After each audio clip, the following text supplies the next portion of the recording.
Dobrý deň, priatelia. Dnes by som rád povedal pár slov k tomu, akým spôsobom predávame naše najúspešnejšie struny timbre. Mnohí sa nás pýtate na horšiu dostupnosť týchto strún vo vašej krajine. Nedajú sa kúpiť online a my sme sa ich naozaj rozhodli predávať trocha iným spôsobom. Sú distribuované iba prostredníctvom husliarských dielní. Tie dôvody na to sú dva. Prvý je, že chceme podporiť husliarov a ten druhý dôvod, chceme, aby tieto unikátne struny boli predávané naozaj odborným, expertným spôsobom. O tom poviem o chvíľu, teraz k tomu prvému dôvodu a tým je podpora husliarov. Viete, možno, že vy nemáte podobné skúsenosti. Mňa na prahu dospelosti zastihla spoločenská zmena v našej krajine a vtedy našťastie skončila uzavretá diktatúra a naša ekonomika sa otvorila voľnému trhu. A vtedy sa začali diať veci, ktoré samozrejme sme všetci vítali, ale na druhej strane sa nám stávali také veci, že ste si kúpili vysávač alebo kávovar a o 2 roky ste potrebovali nejaký bežný náhradný diel alebo servis na to a ste sa dozvedeli, že bohužiaľ ten importér už skrachoval, už táto značka sa do našej krajiny nedováža, servis už nepokračuje, čiže musíte si kúpiť nový, nejaký iný. A teraz si predstavte, že máte nejaké 200-ročné husle, nemecké, francúzske a že sa jednoho dňa dozviete, že už vám ich nikto neopraví. Že si musíte kúpiť nové čínske. A tohto by sme sa asi nemali dožiť a po dlhé 10 ročia pre tých husliarov predaj toho príslušenstva, ako boli púzdra, kolofónie, struny, predstavoval taký dodatočný zdroj príjmu, ktorým umožňoval udržať ich biznis aj v časoch, keď napríklad po dobu 10 alebo 15 rokov ste nepotrebovali zalepiť žiadnu prasklinu alebo spraviť novú kobylku. A tí husliari tu boli pre nás vtedy, keď tie nástroje vyrobili. Boli tu pre nás vždy, keď sme potrebovali niečo opraviť, lebo zajtra sme mali koncert. A malo by to tak aj ostať. Mali by tu pre nás byť vždy k dispozícii. A preto sme sa rozhodli predajom týchto strún ich podporiť. A ten druhý dôvod, to by som vám ilustroval len na základe krátkej príhody, ktorá sa reálne stala. Ja teda nemám ako riaditeľ na starosti zákaznícky servis v našej firme, ale dbám na to, aby som bol informovaný o tom, aké témy s nami zákazníci riešia, čo ich najčastejšie trápi. A keď sa vyskytne nejaký špecifický prípad, tak aby to určite bolo preposlané aj mne.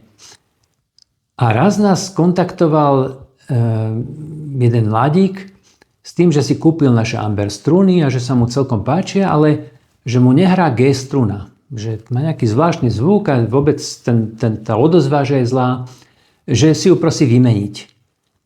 No a my sme mu napísali, že naše struny sú vyrábané na strojoch, ktoré sú riadené počítačom a že keď mu pošleme druhú strunu, tak bude určite rovnaká.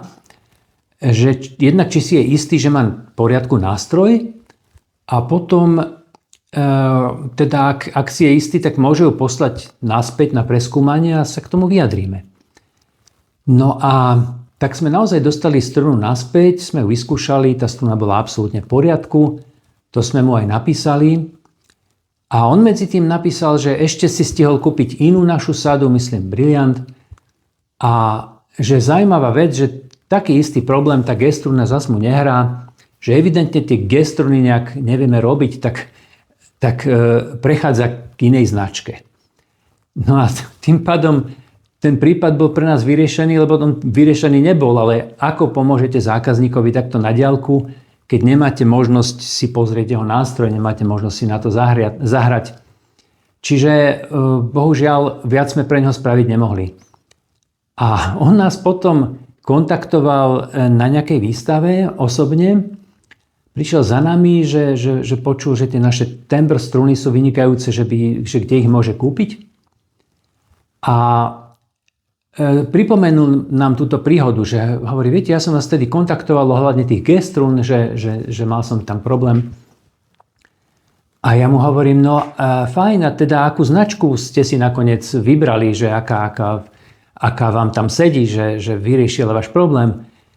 A on hovorí, viete, nakoniec tie vaše struny sú zďaleka najlepšie, preto som teraz u vás, ale to bola taká trivialita, že náhodou som sa dostal k husliarovi do dielne a som mu spomenul, že teda tie G struny nejako tam nehrajú a on by pozrel celý nástroj a s lupou sa pozrel na kobylku a zistil, že pod G strunou je taká veľmi široká drážka, kde sa tá struna tak ako prevalovala zo strany na stranu, bez toho, aby poriadne prenášala tie vibrácie na kobylku.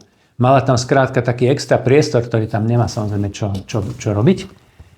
A tým pádom tá odozva bola veľmi zlá, zvuk bol tiež zlý. Tak spravil mi novú kobylku a odtedy všetko v poriadku.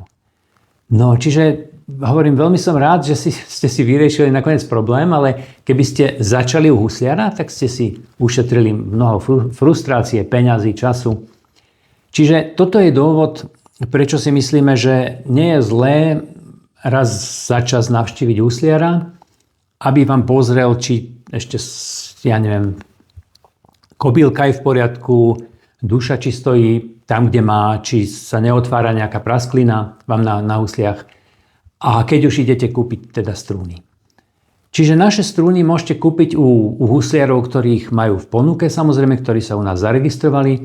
Jediné, tým posielame strúny v takýchto trubiciach. A jediné miesto, kde ich môžete kúpiť online, je náš korporátny e-shop, kde ich predáme v takomto startupovom provizornom balení. A je to aj preto, že nie sme stále schopní ako najmladšia značka na trhu zabezpečiť tú dostupnosť huslérom na celom svete. Ale ak máte husliera vo svojom okolí, my totiž tie strúny predávame na našom e-shope za odporúčané maloobchodné ceny, čo sú pomerne vysoké ceny. A máme skúsenosti, že u husliarov ich dokážete kúpiť aj lacnejšie. Čiže ak máte v blízkosti nejakého husliara, kľudne ho povzbuďte k tomu, aby sa u nás zaregistroval a struny pre vás objednával. Je to veľmi jednoduché. A samozrejme budeme radi, ak nám naďalej budete posielať vaše skúsenosti s týmito strunami. Majte pekný deň. Ďakujem.